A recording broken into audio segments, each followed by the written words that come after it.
I'd like to call Property Management Committee to order. First order of business, call the roll. Commissioner Dodd.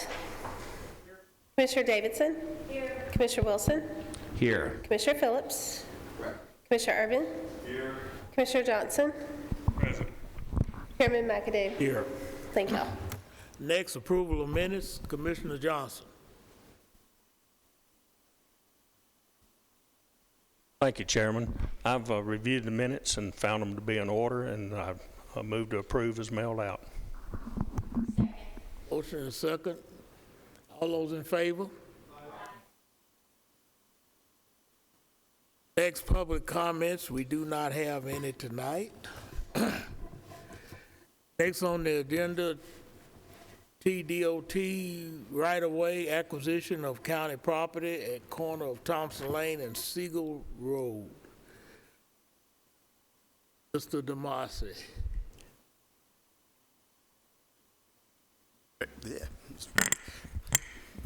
Just welcome to my world. Good evening, everybody. Doug DeMasi, County Planning Director. Want to talk just for a moment about this item. This is for TDOT right-of-way acquisition for property, county-owned property at the corner of Thompson Lane and Siegel Road.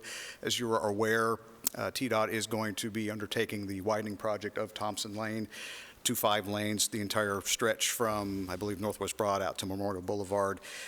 Part of what they're looking at here is one of our properties at the corner of Siegel Road and Thompson Lane. They had approached us several years ago, back in 2020, for a little additional right-of-way at that intersection, along with some temporary construction easements and slope easements.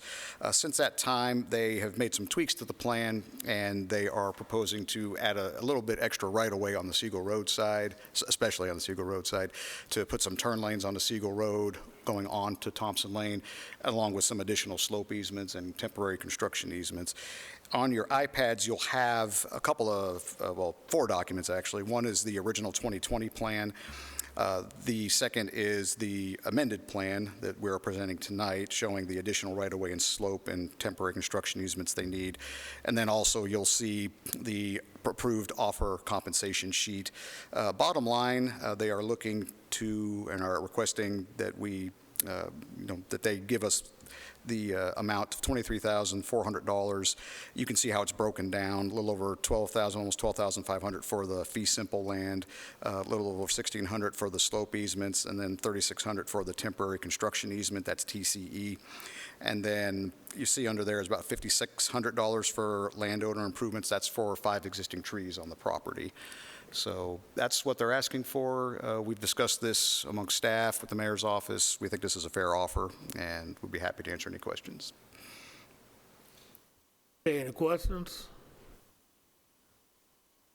Mr. Chairman, how does this tie in to the widening of Thompson Lane? Is this all that's going to be required? Or From this particular property, yes, from our county-owned property. Now, like I said, they're putting some turn lanes on Siegel Road if you look at the 2024 map, so they needed a little bit of extra right-of-way, especially on the Siegel Road side, to accommodate the left and right turn lanes on the Siegel Road going on to Thompson Lane. So there'll be no additional need for easements, et cetera? Well, we didn't think there'd be any additional need back in 2020, so they're coming to us now with this one. So I think, if there's any tweaks at this point, I'm sure they'd come back, but this seems to be what they're going forward with. Okay. Any other questions?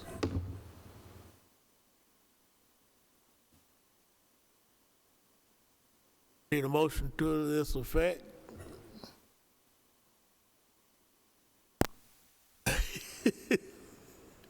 He got it out? Get him weak. I'd make a motion to approve this right-of-way acquisition as written. Motion and second. Any other discussion? Need to go to budget or anything? I believe so, yes, sir. Yeah. And to move it to budget? Any other discussion?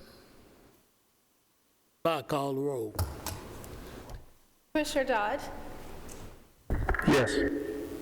Commissioner Davidson. Yes. Commissioner Wilson. Yes. Commissioner Phillips? Aye. Commissioner Irvin?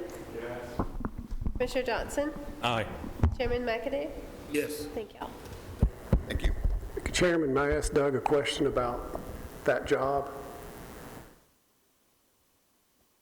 Just as a citizen, is there any, do you have any idea now that this is advancing? Are the design is advanced, they're buying right-of-ways. Do you have any idea when it's going to proceed? As far as when construction is going to begin, I don't. Actually, we were talking about that a little earlier today, just because I figured someone might ask.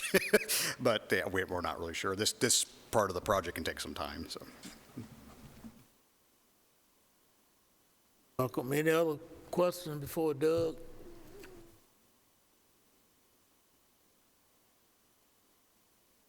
Next on the agenda, Weakley Lane, Mayor Carr.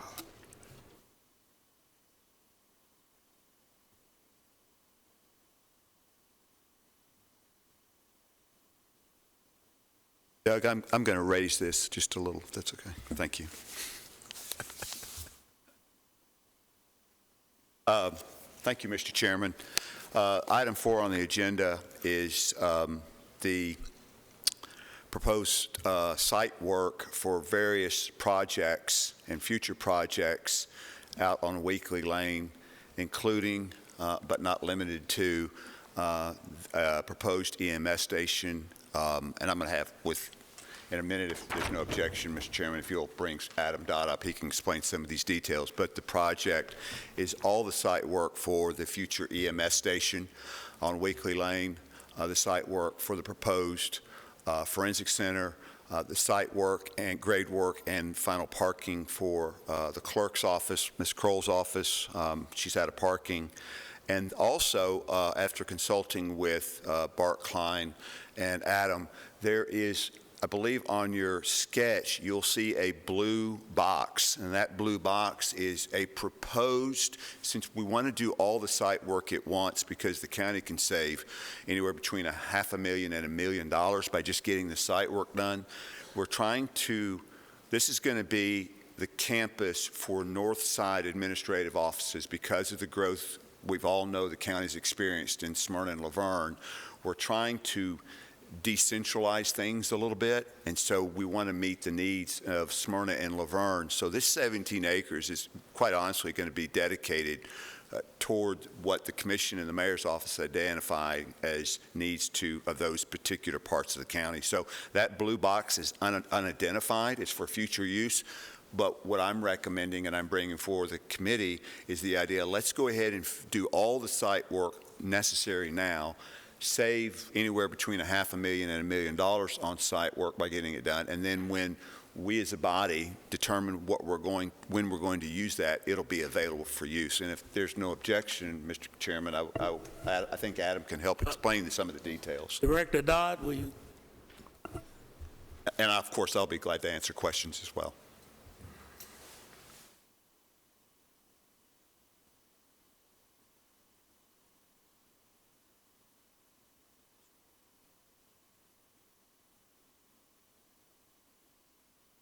Are there any questions about the Weakley Lane development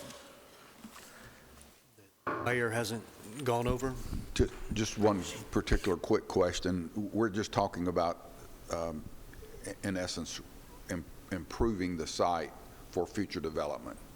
We're not approving anything that relates to buildings at this particular point in time. To be very clear, we're talking about the site work and the proposed construction of an new EMS facility, and the site work for forensic and the site work for parking and the future site work as illustrated on that sketch. So it does include all the site work plus a new EMS station. So you're asking for approval tonight approval to begin the process for the EMS station? Yes, sir, which would include the site work I mentioned. Yes, sir. Okay. I don't know, I hesitate to bring this up, but we used a public building authority exclusively for our public safety stations, and I'm confused as to why we're not using our PBA to oversee the construction of this particular project. We certainly can. We haven't made that decision. That's a decision for the commission to make, and if the commission wants to make that recommendation decision, the mayor's office would not oppose it. We're bringing the proposal, and if the commission wants the PBA to oversee the construction of the EMS station, by all means, that is fine with the mayor's office. That is, we don't have a dog in that fight. Absolutely perfect. Thank you, Mayor. But if we're approving not only the site plan, but approving for the building to move forward, tonight would be the time to ask for a PBA to be involved in that process. Yes, sir. I just want to make sure I'm following, and just my limited experience with the PA, Mr. Chairman, is as it relates to the public health and safety buildings, and that's the pattern that I had, that Adam, Dodd, and I. So we're following that pattern, as I understood it. And this is before I became mayor. The public health and safety buildings were approved, and then once they were approved by the commission, they're basically the architectural drawings, the administration and construction of this one hand off to the PBA. I would assume that would be a similar process. If you want to create another process other than that one, I don't think I have a problem with it. That was the process I was familiar with. Yeah, you're exactly right. Exactly right. In the past, we didn't make no motion to pass it on to Public Building Authority. That's from building the new judicial building. And in every building project we've had, we've always passed it off to PBA. And PBA would take it, and if they needed extra expertise, they would go out and get it and bring it to us. We never did do it in a form of a motion, but that's been the process that we've been using ever since Mayor Burgess on projects. So therefore, I don't know why we need a motion on this one, because we know that it's going to the PBA. But just to be very clear, if Chairman Phillips, if you believe it's in the best interest of the county for the PBA to administer it, by all means. Mr. Chairman, what's the advantage of going through the PBA? Explain it. Is there an advantage? Yes, and this is more for the chairman and the chairman. I'm trying to understand the benefit to going through the PBA. Public Building Authority, in my mind, okay, oversees the bidding process and looks at Adam, help me here, with individual contractors to make sure that Adam, I don't think that's exactly right, Mr. Chairman. Okay. So we could ask Adam, the point, go ahead. So, Chairman, it's my understanding that there is no specific policy. There's no certain time when a project can be given to the PBA. They can step in and start working on a project at any time. I think a few weeks ago, a couple months back, Gary Wisnowski came and presented and introduced himself as the new chair, and he offered the PBA to their services to step in at any point in the process, whether it be site development or site acquisition, at any stage. So I don't think there's any specific time that the PBA steps in. I think it's just when the commission votes to hand that project off to them, and then they pick up where we've initially started, and it has support. It starts here with the commissioners.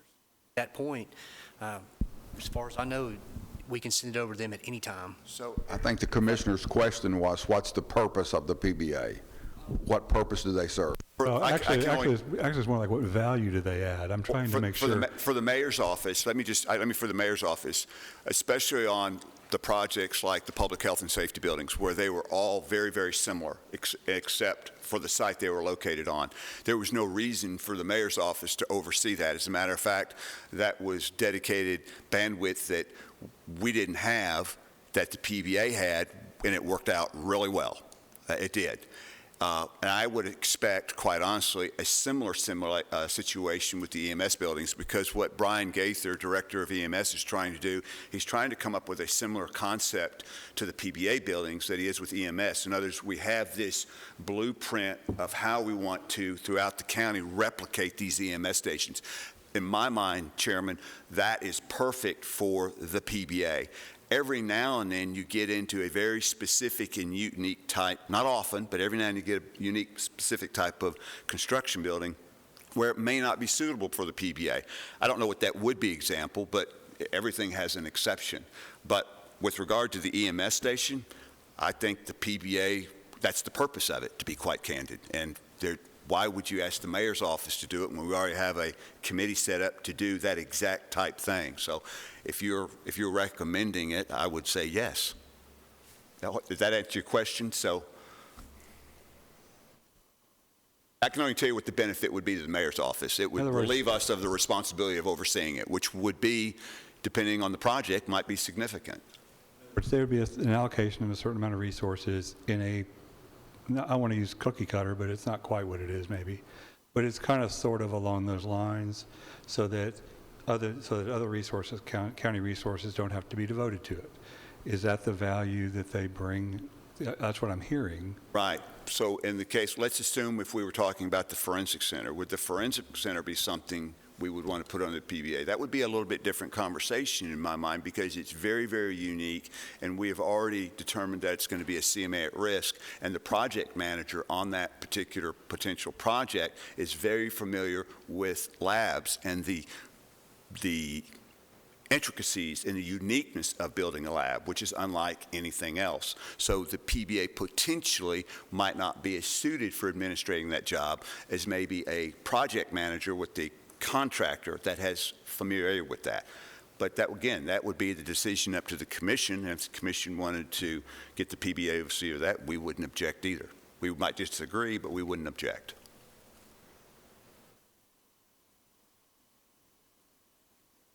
If you were to ask me for a recommendation, my recommendation would, the PBA would oversee this project for EMS. But nobody asked me.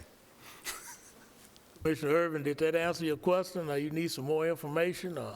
I believe so. I guess it'll depend on the direction the committee goes. And so where we are, I want to be where we are with this is, so this is a proposal for site design so that we then can go to bid for the site work and the EMS station. That's where we're at. So we're looking for authority to do the site design. What you've seen is a sketch or a rough draft of what we're talking about. But this isn't the site design. We would have to get an actual site design. From that site design, a bid package is produced, and then the bids are sent out in the form of an RFP, potentially through purchasing, and then if that purchasing could make the decision through recommendation to award this to the PBA to administrate. It's the way I would see it, Chairman Phillips.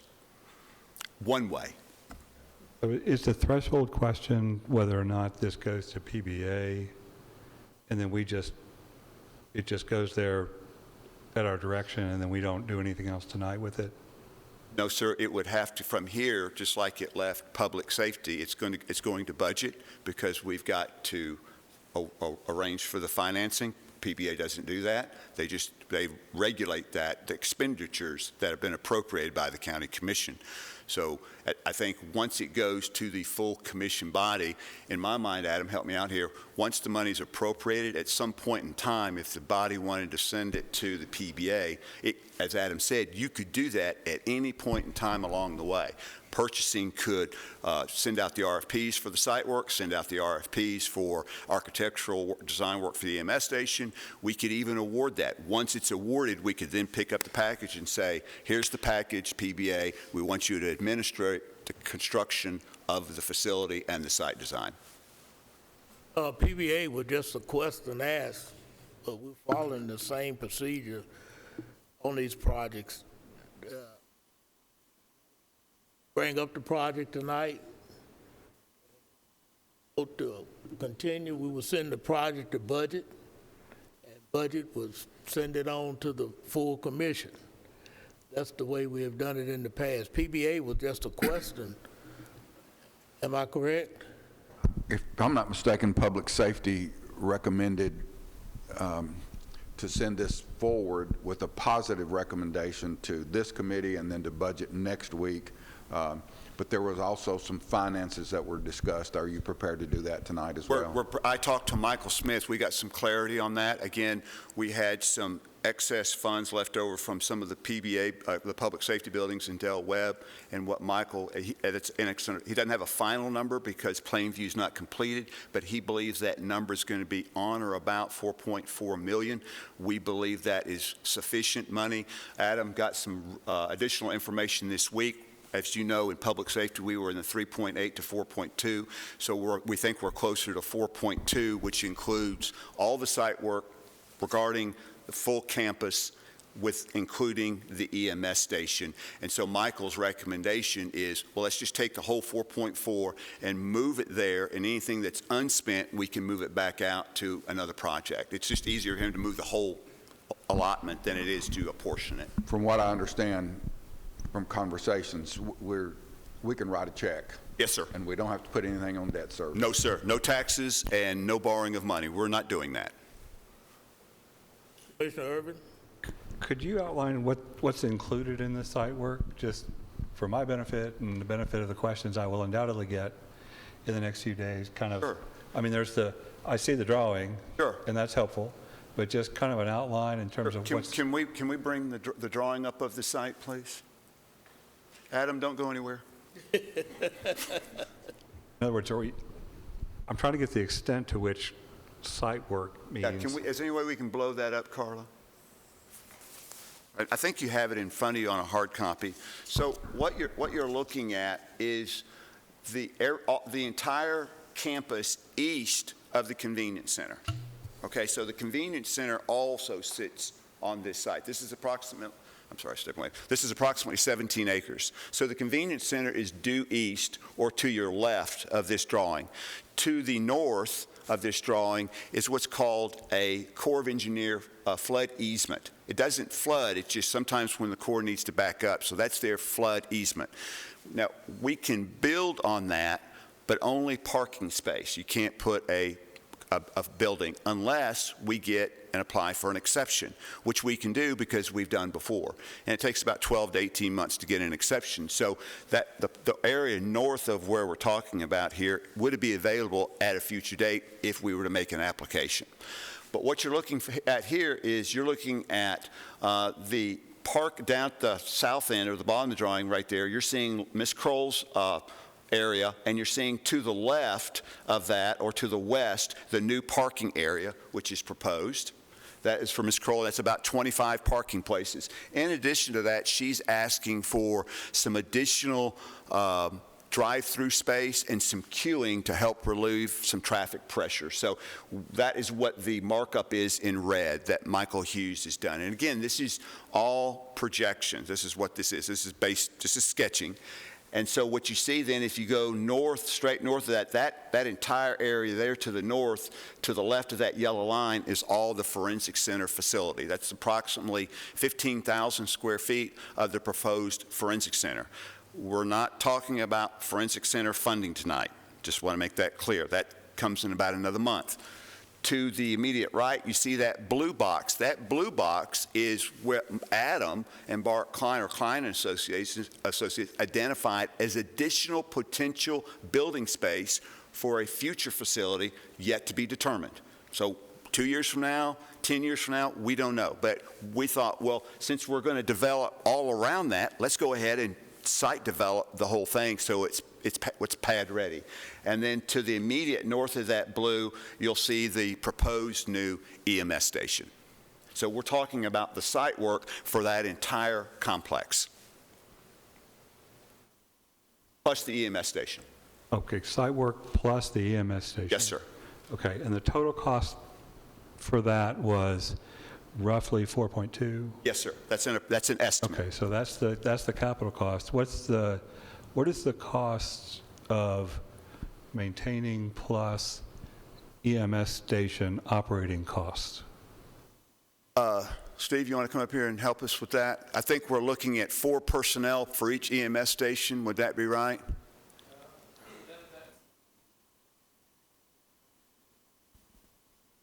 need you to,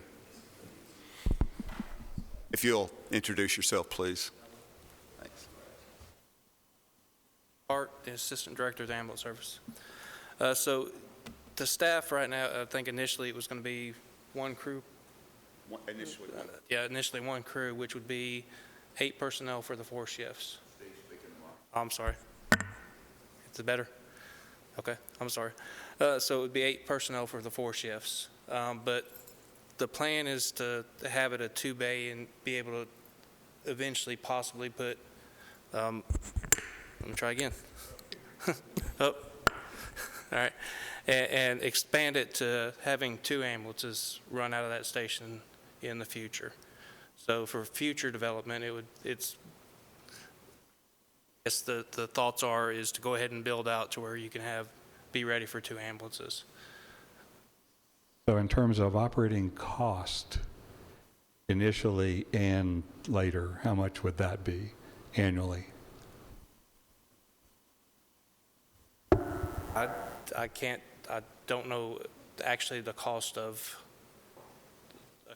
annually. I would have to check with, Well, I think, well, I hate to repeat what Brian told me because I may have gotten it wrong, Commissioner, and I don't want to do that. But if you promise not to hold me to this number, I think we're looking at EMTs and that kind of thing at a cost of about $65,000 to $75,000 per person, per personnel. And so if you extrapolate, because the cost associated with manning an EMS facility is like 80-90% personnel. Once we get it built and once we get it the equipment in there, like the new ambulances, then the cost to operate is almost exclusively personnel. And I think my numbers are right, but please don't hold me to that. Chairman Phillips, can you? Aren't we transferring those personnel from another facility? Certainly potentially, but I have to tell you, I kind of get nervous when we start talking about the reoccurring costs associated with EMS, because we have, and Steve, and this is why I wanted Steve to come tonight, Brian couldn't be here, is we have a significant challenge on the north end of the county with regard to response time. And quite honestly, with all due respect, and I mean this genuinely, I'm not wrapped around the axle about $75,000 staffing to make sure that we can respond 10 minutes quicker. When we're growing at an accelerated rate, it's our responsibility to respond in a fashion. And I will tell you this, I think we do a real good job across the county responding in under 7 minutes. I believe that's right. And that's something we can be very proud of. And as we grow, our response times are going to be challenged in that regard. And the biggest need we have in the county on EMS response time is out Weakley Lane toward the lake. So I'm not, that's my opinion. I'm thinking we have a response station in Smyrna that we're closing down when we open this one up. So some of those that would be personnel, potentially Enid Springs, yes, right. Sir. So potentially those personnel could or would be transferring, correct? And even the equipment could or would be transferring. Potentially, and I apologize, I wasn't prepared to talk about the cost annually for the crews, but right now, and correct me if I'm wrong, Mayor, there's not a plan to shut the Enid Springs station down. It's just an older building that the county doesn't own. We're there, the city has put us up there, and we've been there for years, so it's an older building. The heat map shows that we have great coverage, but if one truck goes out, then all that coverage, the response time almost doubles. And then when another truck goes out and we have to bring a truck from Murfreesboro to the north end, it adds even more time. So ideally, we have this station, and we still have the Enid Springs station, and staff both of them. And whenever you kind of change the heat map with this new station, I guess the coverage area is within 5 miles. So that if one truck goes out, then instead of being that a 15-mile area it's got to cover, it's closer to a 7 or 8 mile area. And so the response time doesn't go up as much. Commissioner Dodd. I'm not combative, okay, I'm not. No. But from what I remember, and I'm going to borrow Mayor Carr's statement, don't hold me to this, but from what I remember, we were talking about that older station, and I believe it was the old city offices, if I'm not mistaken, Anthony, down in Smyrna, that we were building a new station to replace that. That was my understanding, and now I'm hearing something a little bit different. What I'd like to see is all of that, especially the financial end of it, and whether we're creating a new station or building a replacement station kind of worked out, especially as it goes before budget and all those financial. We will absolutely have that, but you're not entirely mistaken on what you heard at Public Safety. What Mr. Gaither was talking about at Public Safety is the Indian Spring Station, we lease that facility. And so at any point in time, he was saying we could lose that facility. It's not our intention to abandon that facility, but we do lease that facility from Smyrna. And if Smyrna should one day say, you know what, we need that property, then we would be in a bit of a jam on that end of the county if we didn't have anything. Having said that, our intention is to leave that facility there as long as we can leave it there. But however, having said that, that building is 30 years old, so it's also antiquated. So it's rolling toward its end of life. And so we need to do two things. We need to build a facility out Weakley Lane toward the lake because of the call volume, but we also need to have a safety net in the event that that facility, for whatever reason, is not available to cover that end of Smyrna. And I think that's what Mr. Gaither was trying to explain, that the potential for that closure, while not imminent, is there, and we need to be doing this anyway. So it makes sense to put it in that particular location. Commissioner Dodd, since you chairman of Health and Ed, can you give us some information on the operating costs of this and how the project is going? Yeah, I wouldn't be able to undertake that. I'm reflecting back on what does it cost to run the new safety buildings. It's $1.2 million a year, but this is a whole different beast. So I'm sorry I'm just not capable of addressing that. I did have a question, though. Go ahead. So, and I'm having to just clear my mind. We're property management. I don't want to rehash. Public safety has contemplated this, approved it. EMS and Brian, you guys have talked to public safety.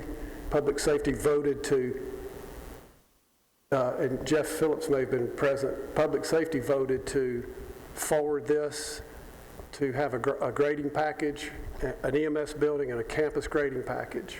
That's correct, to property management and to budget. So from a property management member, and I'd like the chairman's guidance, it's okay with me, this commissioner, for EMS to contemplate using our property, and for this to be forwarded for budget to, Wayne's got some great questions. I want those answered.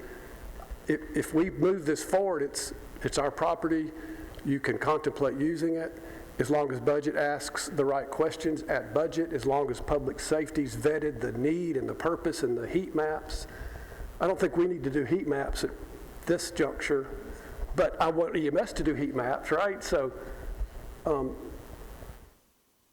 is our mission to acknowledge that this is our property, you can use it. It's incumbent upon budget to give me a budget report at the commission meeting, because I may vote no on something in the future on this. I don't even know what, but you can use our property. I could support that. I could support this being studied by public safety and budget and report back to the full commission where I will hear. Does that make sense, guys? That makes Laura, sense. You're exactly right. It's our this committee responsible for property. All we can do is say, yes, you can use the property for this site and send it on the budget. As far as all the operating costs and all this good stuff, that should be forwarded on the budget.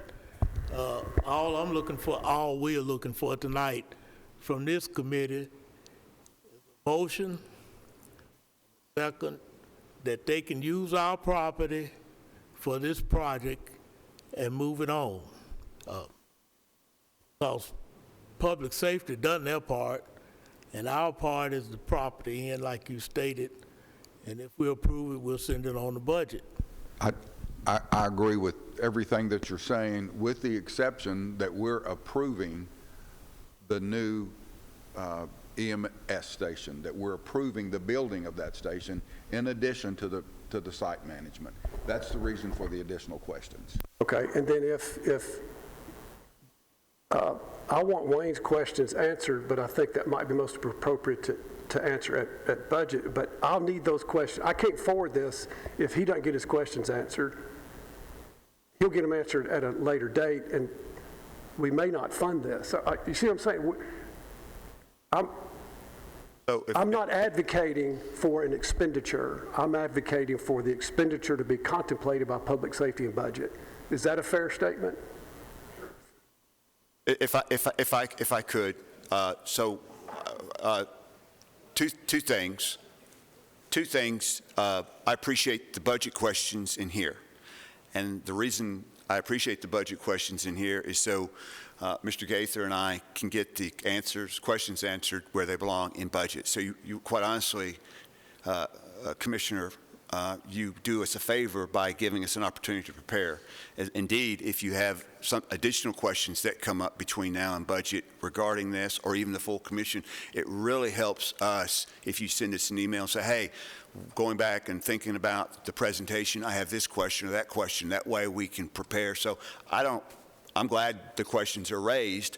I think they're better answered in budget because their nature, but we want to answer those questions, and we will answer those questions, and then based on those answers, we're going to let the appropriate committee make the determination. Commissioner Phillips, I got a question for you. I guess you were there at Public Safety. Did Public Safety discuss any finances, or they just said we want to do this project, send it on to property management, they just flipped a coin, or what did they do in public safety? No discussion on operational cost. The discussion of building it as it related to the financing of it was discussed, and the motion was not to approve, but to forward it on with a positive recommendation. So they really didn't approve it, and that's probably a good recommendation coming out of this committee as well, is to forward it on with a positive recommendation, the financing, and most of those things would be hashed out in the budget process. And that's what the mayor's office is asking for, is a positive recommendation. And so if I also can, I just got a text from Michael. He's listening, as he always does. We appreciate Michael Smith. Roughly $90,000 a year per paramedic. That includes benefits, and $76,000 a year per EMT. That includes benefits. And so it's just then it's basically a multiplier of how many paramedics and EMTs we have at each station. That would be the vast majority of the costs associated with operating a new facility or any facility. Yeah, thank you for that, and I appreciate the thoughts. If I'm not mistaken, this is a smaller version of the health and safety building. Is that a fair statement or an unfair statement? That's a very fair statement. It's a much smaller version. Okay. Not even they're not equatable. It's similar to the EMT stations that are built in and around Murfreesboro. Public safety buildings are out in the county and can have other facilities like the Sheriff's Department and other things involved, but they're not needed in the municipality. No, sir. So, and this is probably not the only thing that'll be coming. The other one may take several years, but there's one needed in Laverne. So this will be a concept that hopefully will carry forward into the future. That is correct. Down in Laverne, because Laverne is next. That is correct. The time that it takes to respond down in Laverne is increasing and increasing. So this is actually a carbon copy of what's used out at MTSU, if I'm not mistaken. That is correct. With the exception of being somewhat larger. It's right, 200 square feet larger. We have the MTSU on Rutherford Boulevard, the MTSU at Rutherford Boulevard is a little smaller than this. This is 2,700 square feet. I think the other one out there is like 2,000. So this is a little bit bigger and we needed a little more back bay space. Because we potentially would go to 2 ambulances, we wanted to put in an additional bedroom. And so that was the reason for the increase. Does this have the capability to, to serve as a tornado shelter or anything along those lines, or no? No, sir. Okay. A couple more quick questions. To the land question that Chairman Dodd asked, okay, are there any competing interests currently for this land? In other words, I'm trying to, as we kind of go through this process, I think it makes sense to think, okay, is there any other use for this land or any pieces of this land or close by land or anything like that, where, if any, would be, if there are anywhere, would be the competing interests for the land, so we can make sure we're using this efficiently and there's not a little piece somewhere we could just build an ambulance station on it, okay? And this might be useful for some other purpose. Because I kind of view this not just as in isolation, but on a broader perspective. Is this the highest and best use or whatever the terms are for that corner or wherever it is on this piece of paper now?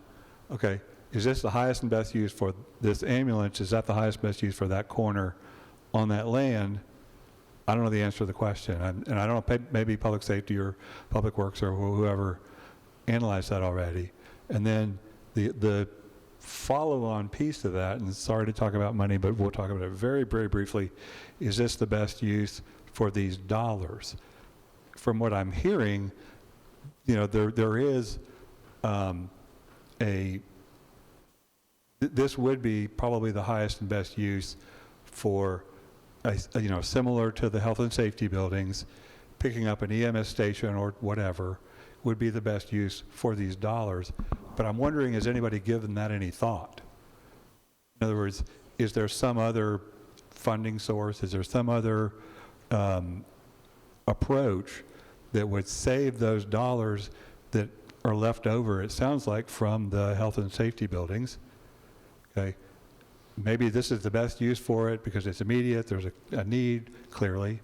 But I'm trying to get a sense for, has that been thought through? In other words, the competing interest for the land and then the competing interest for those dollars. Right, so let me answer the competing interest for the land space. So the next closest space that we have to meet the need that is, I think, not urgent, but soon to be urgent with response times would be the approximate 3 acres that we have due south of here, maybe less than a mile, where the old convenience center was before we relocated it. We still have that 3 acres. I do not want to develop that because quite honestly, the city of Smyrna has an interest in that. They use it as they were using part of it as a lot to store equipment.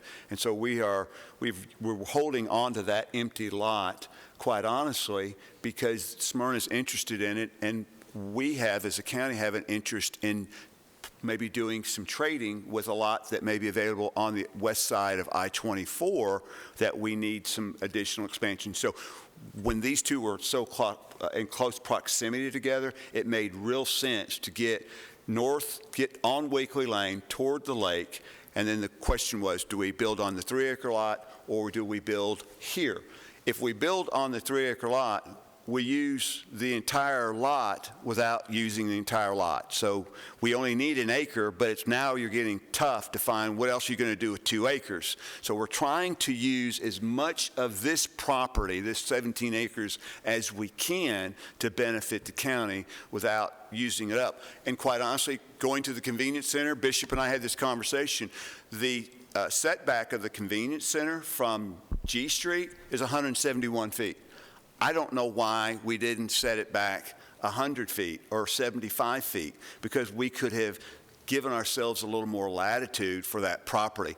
That's water under the bridge, but we're trying really hard to utilize the property that we have in the best manner so that we don't get ourselves in a bind downstream when we want to develop. As it relates to the money piece of it, the answer is this is, like Chairman Phillips said, this is coming out of unused money for the public safety buildings. It's a very similar use. It's health and safety for the county, and I think it's a splendid first best use for these funds.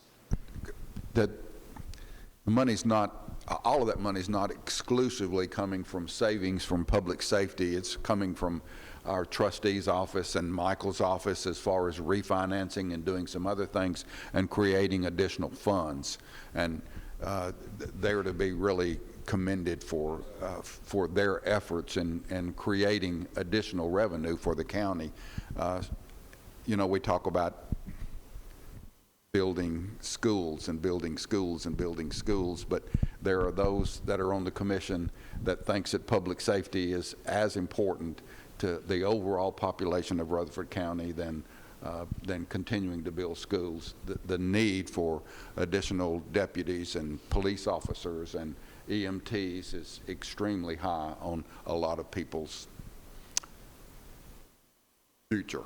So I'm thinking that us being able to build a facility, how often do we do that? Build a facility when we can write them a check and pay for it without having to go to the bank. And on that note, it's the county's in the first position in a very, very long time. We're on projects that are $20, $25 million or less. We do not borrow, and we do not raise taxes. That's a very enviable position to be in that other counties don't have. And so we're trying to get to the place, we're way off property management here, but I'm pounding the podium. We've done a good job, guys. I mean, we're taking our borrowing down from 20 years to 10 years in many cases, and that's because of the strength of our financial position, in large part, if not exclusively, because of the work of Michael Smith and Ted Beatty. That is exactly right. So we have a luxury of not being able to have to borrow the money, which is good, because we wouldn't. Very good. Commissioner Johnson. Also, the need has been presented. I mean, the need is there for that end of the county, or that part of the county. If we don't build on this land, then we go further out toward the lake, more expensive property, and we'd have to buy it. We don't have property out there. We'd have to purchase it. Right, and it doesn't gain us really anything either. No. And you mentioned the old convenience site. That's not as safe of a site to put the EMS. And to me, it's a better idea, a great idea, to have the campus. And that's what we're talking about is preparing the campus right now. And I have an addition to it, but I think it'll be in an amendment instead of in the motion, whoever makes the motion. Any other discussion? Right now, I'll entertain a motion.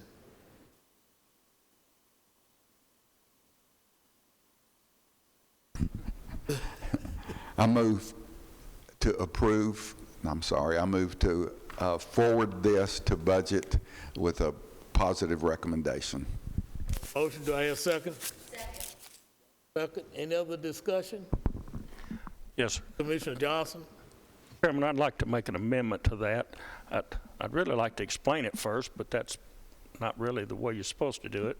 You make a motion or amendment and then have discussion. So, but I'd like to make an amendment to, since we're talking about a complex and need, we have the need on this complex at the G Street Convenience Center. We built that center and opened it up, and we've seen that we have a need to, well, it's not finished the way it should be, to be as useful as it can be for the citizens of the county, not just Smyrna. A lot of Laverne comes in, and I'm sure from other places, but there's a great need to widen the gate so we have 3 lanes coming in instead of 2, and to extend that 3rd lane up to the compactors. Right now, we have a very narrow entrance and lanes, and people are having to go through the grass to go to the right side of the convenience center. And I know we thought that everything was going to calm down after the holidays, but it's not calming down. We have the flow most of the time, but this lane is definitely really needed, and just to widen that gate and to add that third lane. And I have talked to the mayor and the bishop, and also to Michael Smith. Michael Smith said that yes, he could see us rolling the money for this into this. It's no problem. The money would be there. Now, to be transparent, when I talked to Bishop, he's saying, well, that's not my priority. That's not on my priority list. That's probably number 6 on my priorities. But the way I explained it to him, and just the way my mind works, I build something, and if it's not, I go by priority list. Okay, I build the first priority. If it's not right, then I go ahead and make it right before I move on to the next priority. So this is not a new job or a new project. This is finishing up a priority project, which was number 1 at the time. And to me, it still is, because it's not finished. So that's why I'm making the amendment to add this. It's not a turning lane. It's to widen the gate for G Street Convenience Center and to add the third lane. You understand the amendment? Do I hear a second on that amendment? Got a second from Commissioner Wilson. Any discussion? I would like to call Bishop up here.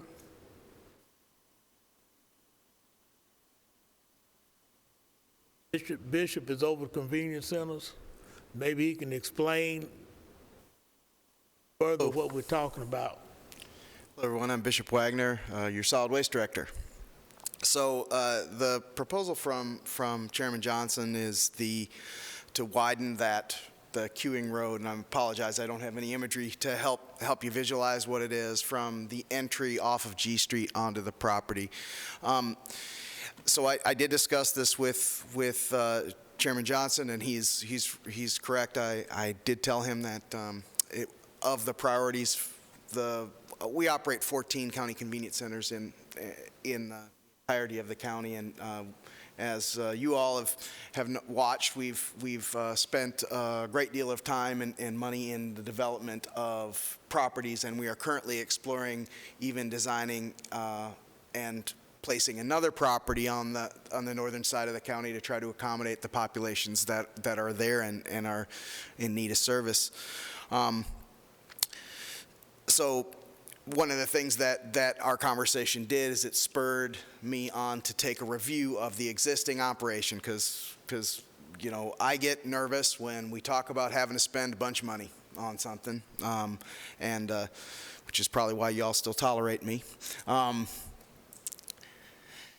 I think that there is a solution, or at least an attempt at a solution, that we may be able to do that can help to mitigate an existing condition that's worth an attempt before we commit large amounts of money.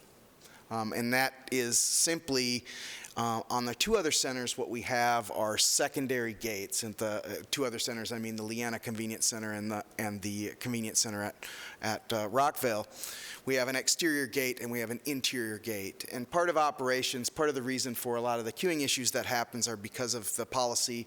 When staff are operating our large garbage trucks on the facility, I do not want the public in and wandering around them. We've had some injuries, some accidents that have happened, and we're one incident away from a death. And anybody that knows me knows that my number 1 rule is safety on our convenience centers, and I want everybody to leave the same way they came, and I'm sure everybody here does as well. So what I propose that we do in lieu of allocating funds for a capital project would be for us to place a control gate on the inside at the end of the queuing lane. I think that increasing some signage, which is something I think we discussed some time ago too, to identify, to help people to navigate, and then look at possibly striping to differentiate those lanes a little bit easier, because a lot of times what will happen, even when we're in queuing form, I'll have everybody stacking in one lane, and it is an adequate lane to accommodate two, not three, but two rows of vehicles, which should give us 36 vehicles in queue, which is, frankly, that's quite a lot of vehicles that we could push through there at one time. So I would make the recommendation that we allow me to make those changes. I can do them in my current budgeted funds. In fact, a lot of things we could probably just build in-house as far as the gate, and then there's some signage that we would have to get made to try to help people with that. The striping will probably be something that we would look into having somebody come and do for us, but I don't anticipate those costs to be anything that would be outrageous or outside of what I would consider site development or operational funds that we would have already allocated. So that's, you know, from my opinion, professional recommendation would be that we try that before we allocate something that could cost, you know, in excess of $250,000, $300,000 to do that for a road that long, undercut and things. So that would be my recommendation to the committee. Commissioner Johnson? Let me add to that if I can. So if, Commissioner Johnson, if we were to use this temporary solution or this first fix that you're advocating, how soon could we have that implemented? So so if we got this installed in 2 weeks and it solved the problem, then we saved the county $250,000. If we got this solved and it didn't solve, we still need those gates there regardless if that solves the problem or not. So it's not like we're throwing money away. But if we don't solve it, we still got to come back with a bid package, Chairman Phillips, and then at that point on purchasing, we go, hey, it's still not working. We want to put this in the bid package. We would absolutely do that. Mr. Johnson? It doesn't push it out. It doesn't change the timing. It just establishes that, hey, let's try the gates first. And if that works, great. The county saved $250,000. If it didn't, then we roll it into the bid package that's going to come to purchasing anyway, and we can put that in at any time we want. Just a thought. I'm confused on where you're going to put the gate, because right now they're running through the grass. They don't have enough pavement. They're squeezed through a narrow gate in the front, entrance, and they're coming up to a narrow curve. They're running off that curve, and all of this I addressed before the asphalt was even laid down, that we're going to need it wider. Our asphalt is below grade, and you told me the fix for that was let the grass grow and that'll take care of that. Well, it doesn't, because we have water standing on the asphalt out close to the entrance right now. We had a considerable talk, and you didn't bring up any of this while we were talking, but now you blindside me when I have the idea, and you were on board with it when I hung up the phone. Now you're not. I'm blindsided. I don't like that, Director. I don't like that at all. I wouldn't do that to you or anybody else, and I don't appreciate it being done to me. You said you were on board with it as long as it didn't take the money out of your budget. Now you're crawfishing. I don't like that, Director. I don't think he's crawfishing. Yes, sir. Well, I disagree, because he asked me, and I said, as the mayor, I'm trying to spend or make the best if I can finish. Excuse me, I had the floor. I had the floor, and I did not relinquish the floor. Finish. I did not yield. No, I was not finished. Mayor, I talked with you also. Yes, you did. And you said you didn't have a problem with it. If I talked to Michael and he said the money was there, I talked to Michael. He said the money was there. We could do that. And it would be a fix. It wouldn't be a Band-Aid. Now we're talking about a gate, which I don't know where you're going to put it, because you don't have the asphalt to take care of the gate that you have.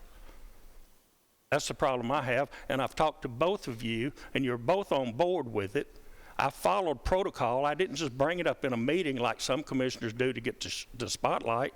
I'm trying to fix a problem that shouldn't be there to start with. Because I brought it up in the beginning before we ever opened. And I brought it up several times since that with you, Director Wagener, and it falls on deaf ears every time. Yeah, you'll talk to me for an hour about it, but then nothing's done. You could have done this in the beginning, and these people wouldn't have had, if that is a fix, you could have done it in the beginning, and the people wouldn't be running through the grass and then going having to wash their cars and still going through the grass. A lot of people don't even know that the right side of that convenience center is even there because the building blocks it. And then when the guy's out there, they don't have any other choice. When they're backed up, clean back out to Sam Ridley, they'll direct the people through the grass. It just makes no sense when this could have been hashed out. If that is a suitable fix, it could have been hashed out and you not blindside me. Mr. Chairman? Go ahead, Mayor. Thank you. So you're correct. You approached me about the problem. You're correct. You approached Bishop Wagener about the problem. And after I spoke to you about the problem, I got to thinking about the problem, and I talked to Bishop about the problem and about the queuing problem. And we're not saying no to your solution, Commissioner, and no, nobody blindsided you. I've got the floor. Nobody blindsided you, Commissioner. What we did is we considered the problem and wanted to make sure we were addressing the problem with the appropriate answer. And what we wanted to find out, we're not saying no to your solution. As a matter of fact, we're not even telling you to wait on your solution. No, Mr. Commissioner, we are not. We said when the package goes to bid and the problem is still there, we will solve the problem as per your requested.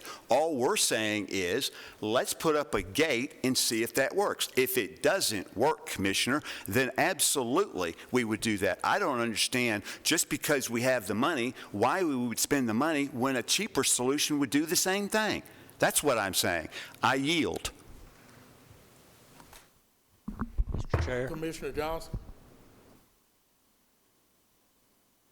I agree with part of what you said, but absolutely you blindsided me because you have a telephone and you know I answer my telephone every time it rings or I get back with you. You didn't bother to pick up the phone. Director didn't pick up the phone and call me so that I wouldn't be embarrassed bringing this up tonight.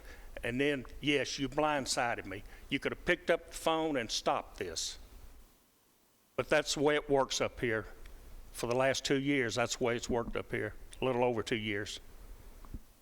I'm tired of it. And I'm not the only one. Mr. Chairman? Mayor? Thank you. The purpose, as I understand the committees, is for us to have vigorous and honest debate. Nobody's blindsided you. Mr. Chairman, nobody's blindsided you. We're having an open and honest debate. There's no blindside here, and nobody's been embarrassed. Nobody. This is what the committees do. I see that you've got a phone. Thank you. Mr. Chairman, you can use it too, and I've got the floor. I've got the floor, Mr. Chairman. The point of the matter, the fact is, we're not saying no to the chairman's recommendation. We're just offering to the committee a cheaper potential alternative before we implement that solution.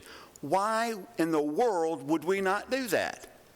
That's what the committee system is for. We speak and think out loud constantly. That's how the process works, ladies and gentlemen. If it can't work like that, then my goodness, what are the purpose of the committees? To rubber stamp everything? Of course not. We have vigorous and healthy debate all the time. For my part, Mr. Chairman, Mr. Commissioner, that's exactly what this is. Nobody is saying no to your well-reasoned, well-thought-out suggestion. Nobody. Bishop is explaining an option that I asked him to consider. He didn't bring this up. I did. And nobody blindsided him. I said, well, I would like to bring this up at the committee meeting where it belongs for discussion. Having said that, this mayor and this director will abide by the committee's decision, whatever that is, and do so respectfully. I yield. Commissioner Johnson? My point is, and it is blindsiding, you can do your spiel all night long, but I'll never agree with you, and I don't think anybody else in this room agrees with you. But it would have been a moot point. It didn't have to come to committee tonight. That's my point. I addressed it instead of getting up here and showcasing it and trying to put the spotlight on me, because my spotlight, I hope, shines without me putting it on me. Because if I put the spotlight on myself, my light dims.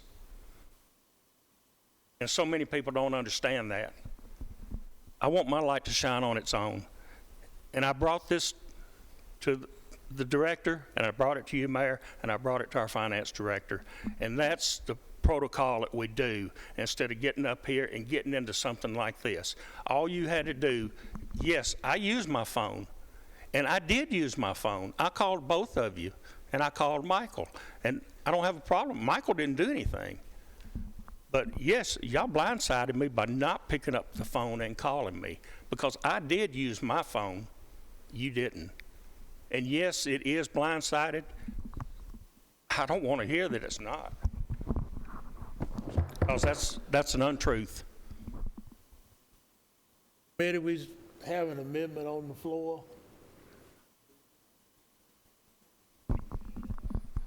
Well, Mr. Chairman, I will withdraw the amendment.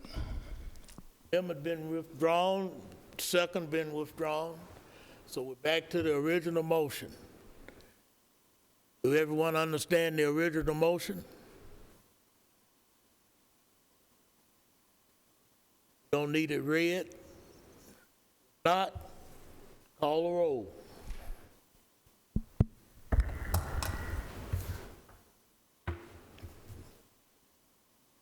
Commissioner Dodd? Yes. Commissioner Davidson? Yes. Commissioner Wilson? Yes. Commissioner Phillips? Aye. Commissioner Urban? Yes. Commissioner Johnson? Aye. Chairman McAdoo? Yes. Thank you. Next on the agenda. Mr. Chairman, before we leave that, Commissioner Phillips.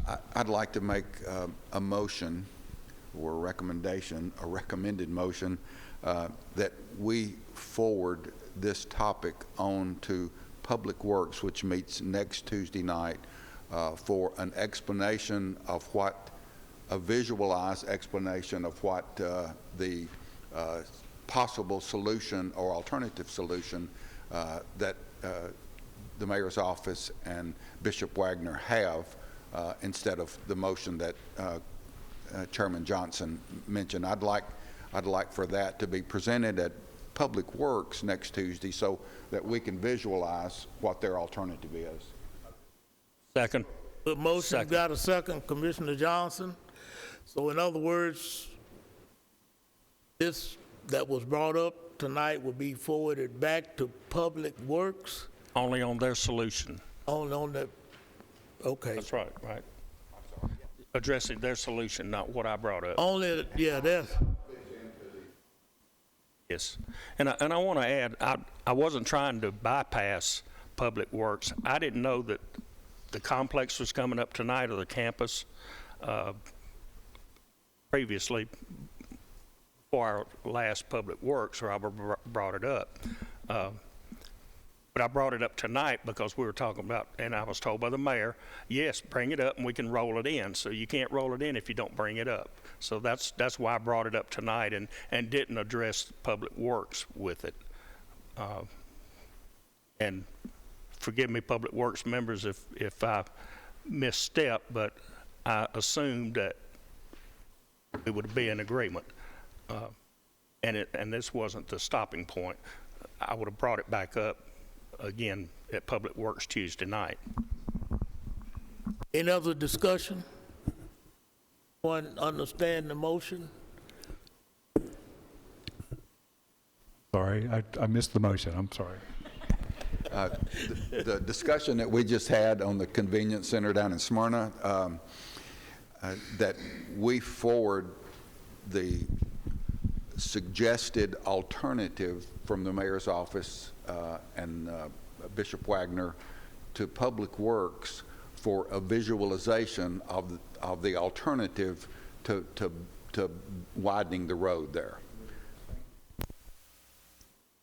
Any other discussion on the motion? Not call the roll. I thought Commissioner Johnson seconded. Commissioner Dodd? Commissioner Davidson? Yes. Commissioner Wilson? Commissioner Phillips? Aye. Commissioner Irvin? Yes. Commissioner Johnson? Aye. Chairman McAdoo? Yes. Thank you. Next on the agenda, Facilities Maintenance Report. Director Dodd.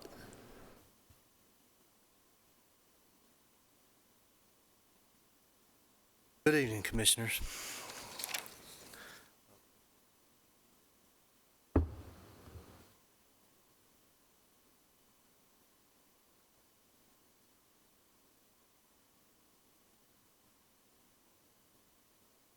Before I get into tonight's report, I just want to just briefly go back to Chairman Phillips's question.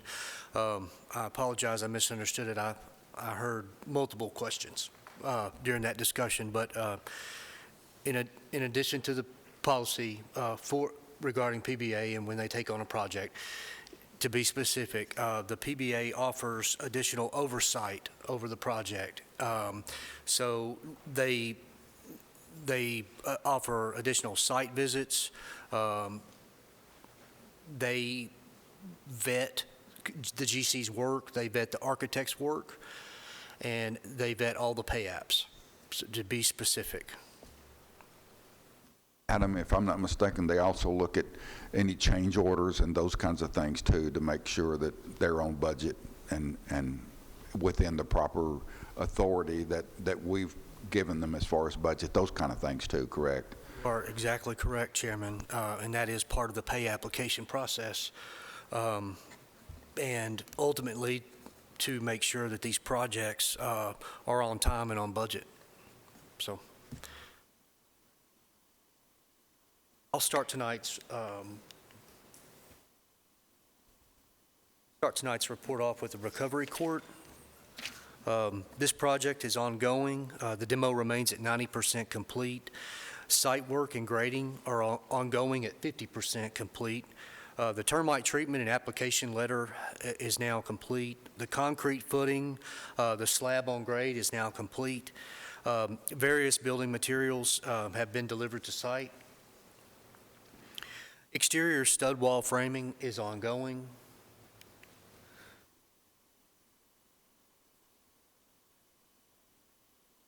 Show you guys some of the framing because I thought it was very neat. I like seeing stuff like that. So, but our 4-week look ahead, we should see the contractor complete framing and trusses, sheathing and decking installation. Remember, this is a total roof replacement in addition to the additional square footage, total roof replacement. Finalize the brick selection. We want to make sure we get that brick right. And we'll have that brick delivered to site. Currently, there are no outstanding submittals. This project, the completion date remains for May of 2025, and that will complete this month's report on the recovery court addition. Do you have any questions?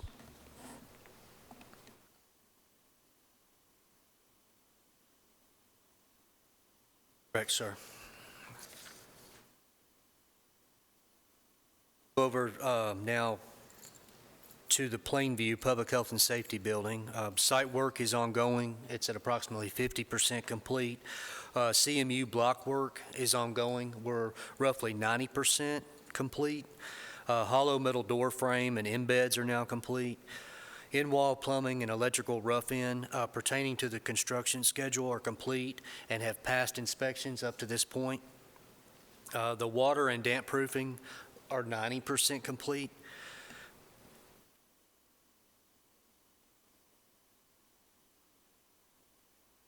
Elevated mezzanine slab is now complete.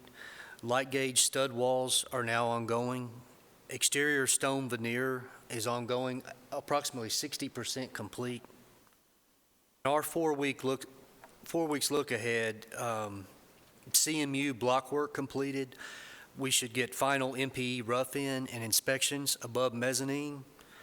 Heavy and light gauge steel trusses will be delivered to site, installation to follow. Begin roof deck.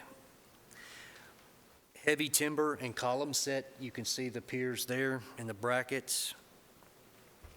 The contractor has completed all the necessary permitting with the city of Murfreesboro. There are no new open submittals at this time. This project remains 2 weeks ahead of schedule.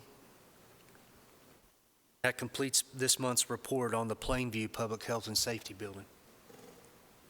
They are on schedule. Yes.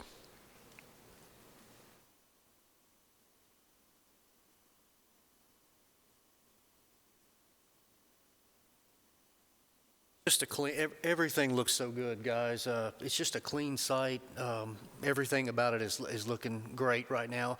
I took that just to show you the conduit chases and the through the wall penetrations in some of the boxes, some of the switch boxes. Just real clean.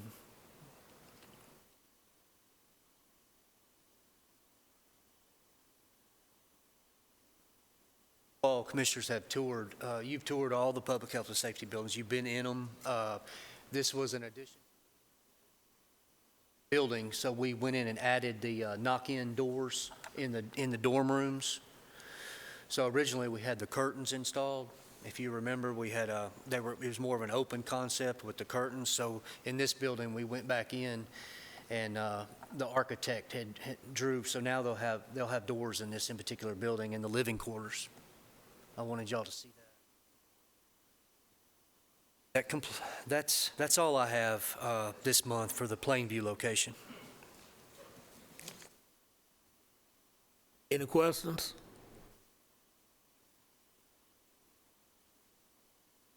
Thank you, Commissioners. Thank you, Director. Next, we have transfer station update.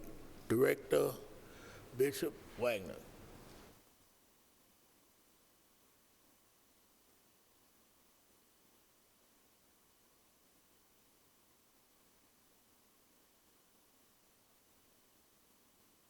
So I've done something a little different tonight for you than last month. Well, I say I've done it. I've asked professionals to do it, professionals being Mike Curtis and the Rutherford County GIS team. They've been out on site, and they've been really doing a great job of documenting this large footprinted project and its facets. And I think pictures do a lot more, please. And what we're watching right now, this happened yesterday. This is the installation of the scales at the scale house.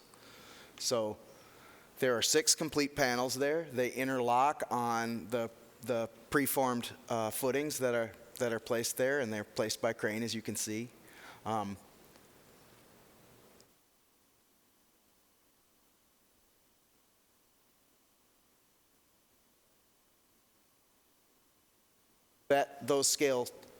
Those tables there will get filled with concrete up to the top, so it'll be a concrete surface from the ramp all the way up onto the scales for durability. This scale set, when it's in, should last for longer than anybody in this room will.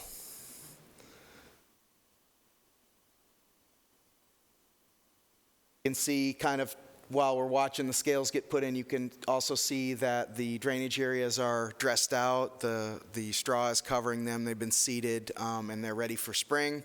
Hopefully some grass will take. Usually it takes a couple turns of placing grass when we place grass at this time of the year to get it going, but it really started to dress up. And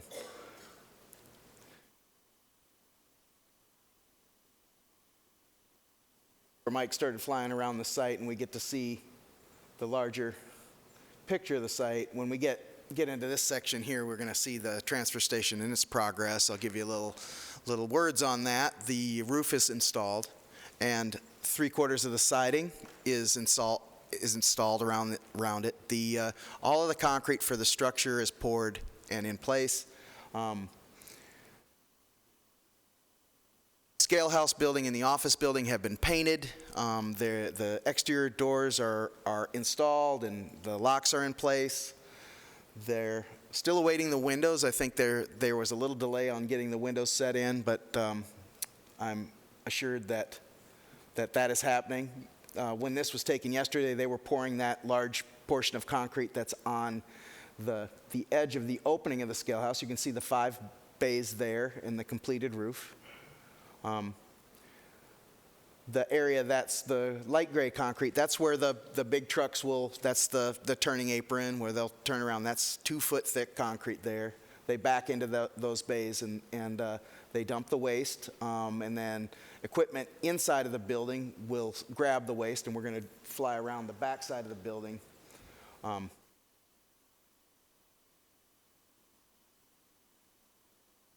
Light poles have all been installed, as you can see on the exteriors. Of course, the power poles and the transfers and the transfer poles are on site. And right behind that little building, behind the office building that's attached to the side of that, that's where they have the fire control, fire suppression control, the electrical, and the computer stuff is in there. Right next to that, there is a generator which is purchased. It's been purchased. It's on site and ready to install. The electricians were just getting ready to pour the pad for that generator. That'll sit there for the backup generation of that, so we can have seamless. I really like the way the back of this building looks.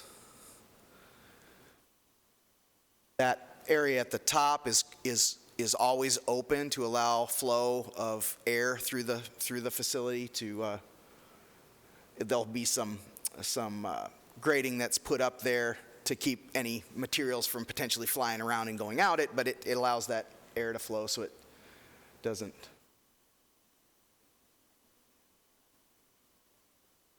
And then we're looking at the side that has the loading bays there, in the loading bay wall, the most inbound, that's where the compactor unit, and I've been told that will be delivered well before our anticipated contract begin date. And the exterior is for the 53-foot open top tarp trailers. It can also be retrofitted to take the compaction trailers should the necessity arise.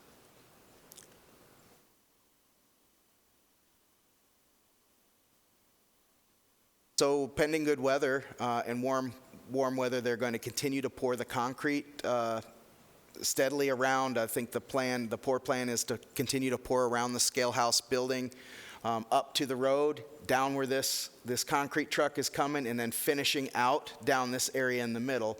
Both of those raised areas of gravel on the left and right are going to remain gravel. They're there for trailer parking and for parking of things that could be a little bit dirtier, and we don't want to put them on the concrete all the time, so that'll be there. And I thought this was kind of neat.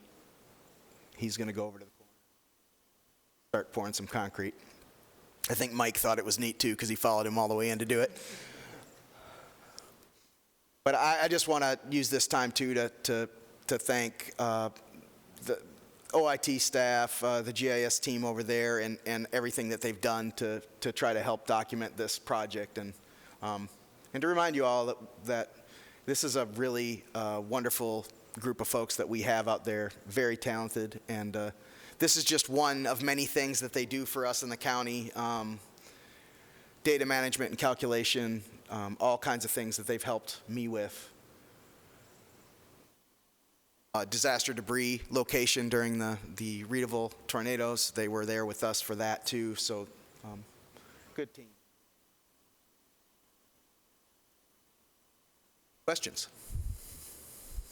Are we on schedule? Yes, sir. We are, as far as I can see, we may be a little ahead of schedule. Any other questions?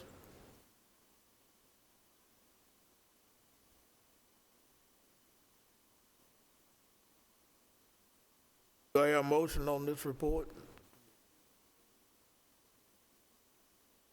Do I hear a second? All those in favor? Good evening. Okay, under other business, I got something I need to bring up. Under other business, parking garage is back on our table. In other words, we're receiving calls from judicial people over there about these sequestered juries and the grand jury and so on and so forth. And I myself personally think we need to call all players in before property management try to make a decision, because we don't know the schedule of these sequestered juries. We don't know the schedule of grand juries, how many coming in or what. Me personally, it's not just a county problem, it's a city problem also. So therefore, I would like, if the committee agree, that I set up a meeting, our county commission chairman, Jeff, county mayor, Joe, our city mayor, Shane McFarland, and a judge representative, and Melissa, and include myself, to have a meeting on this and bring facts back to this committee on that parking garage. Because right now, we just kicking the can from one end to the other, and this committee have no information, none whatsoever, on the size of these grand juries or sequestered juries or whatever. And I know we need facts before we try to make a good decision on what we need to do on the parking situation. So if it's no objection from the committee, I would like to set this up and hopefully bring some facts back to the next committee. If Commissioner Phillips. As long as you lead the discussion. No problem, I'll lead the discussion on it. But I think that'd be an excellent idea, so we can get some facts on it before we try to make a decision. Committee agree with that? Have any? Okay, that's all I have for other business. Any other business? Thank you. Meeting's adjourned.